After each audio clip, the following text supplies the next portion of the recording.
today we're going to finish up Psalm 90, so I invite you to join me there. Psalm 90, we're in the very last verse. Moses has come through the establishing of God as his home for his heart, and God has taught him that life is brief and life is hard and sorrowful. Mercy is the way to relate to God. Mercy is the way to have a joyful, glad life. Mercy is the way to reconnect with, verse 16, God's work, and to hand him off to the next generation who will hopefully engage in his work. And then it comes to verse 17, and let the beauty of the Lord our God be upon us, and establish thou the work of our hands upon us. Yea, the work of our hands, establish thou it. So let's break it down and ask God to make this real in our lives. Let the beauty of our God be upon us. It's interesting that this phrase follows, and thy glory unto their children, okay? Because remember, Moses' burden here is that we want to show God to our kids. We want our kids to choose God, not to be mandated or forced or coerced to him. We want them to choose because he's beautiful, he's glorious, he's wonderful, he's awesome. And so verse 17, I think, again, there's two senses here. Let the beauty of the Lord our God be upon us. In the first sense, I think of this: God, let your radiance radiate upon us. God, kind of back to verse 13, return. God, turn back and smile on us. Like radiant sunshine, let your beautiful countenance grace us. We want to live with the sense of your beauty, your goodness, your delight, that it's on us, that it's directed towards us, and that it is falling upon us. And that's good enough. Wow. I mean, how awesome is that?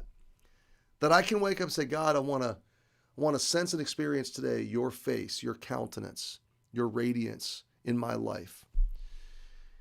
By contrast to the world spewing its lies and its scorn and slander and hopelessness into my face, and shining its darkness, if I could say it that way. It's forcing darkness into my psyche. This verse says, no, God, I want your light. I want to be radianced. I want your countenance to grace me.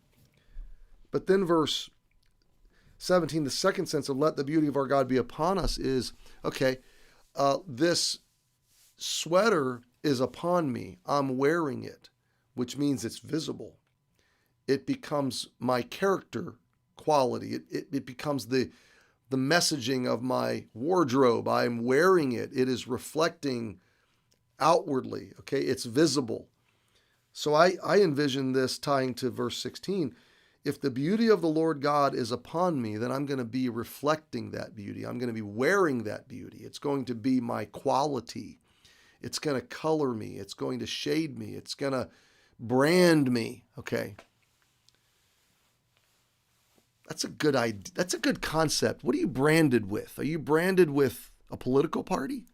Are you branded with an attitude? Are you branded with complaining and murmuring and griping?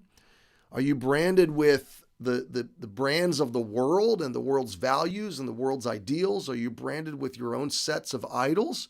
Or could we say you've been branded? You have branded yourself. You have clothed yourself in the beauty, the delight, the goodness of God. Can we say you're wearing him? God's goodness and blessing and grace are your wardrobe. It's like you walk out of your house every day wearing the beauty of God. That's really the prayer. Let the beauty of the Lord our God be upon us. And then he comes back to the idea of work. And establish thou the work of our hands upon us. Yea, the work of our hands, establish thou it. So it's a double prayer. He says it twice. He repeats it. Please, please, Lord, do this. Okay. But what is he saying? Establish. To establish it means to make it strong, make it durable, make it last, make it fruitful. Multiply it and strengthen it and lengthen it. Again, a multi-generational probably context of let the work of our hands be strong, be established, be productive, fruitful, but let it last.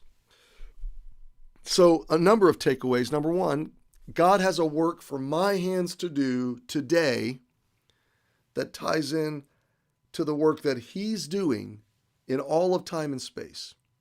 He put me at this address in time and space with a work to do. And I have a work to do today, and so do you. And that work can glorify God. It can please God. It can reflect the beauty of God in our small world, in our small context. I can reflect God's beauty, and you can too. And you might reflect God's beauty by going to an office or a cubicle or working from home today. You might reflect God's beauty by folding towels or changing diapers or making a bed. You might reflect God's beauty by delivering groceries or making a meal. However you're gracing others, however you're reflecting God's beauty and doing the work he's put into your hands to do, you're doing his work. And you're showing his love to the next generation. And the psalmist says, so we have a work to do. It ties into God's work. It's valuable to him. It's meaningful to him. It's my assignment. It's a stewardship.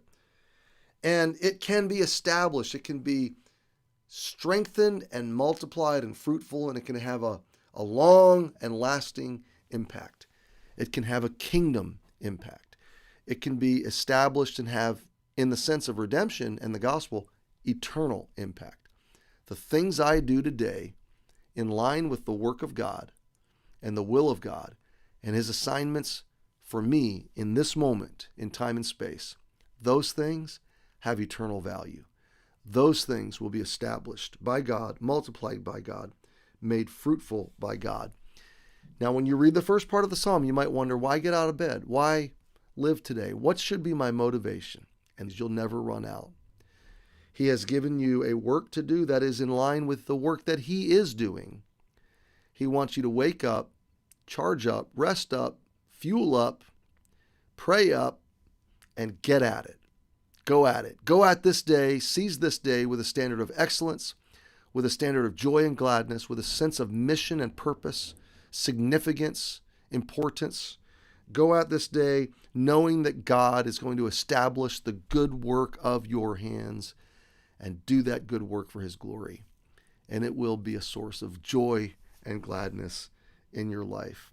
Isn't it cool to think God's given me a work to do, and he plans to establish that work, to make it fruitful?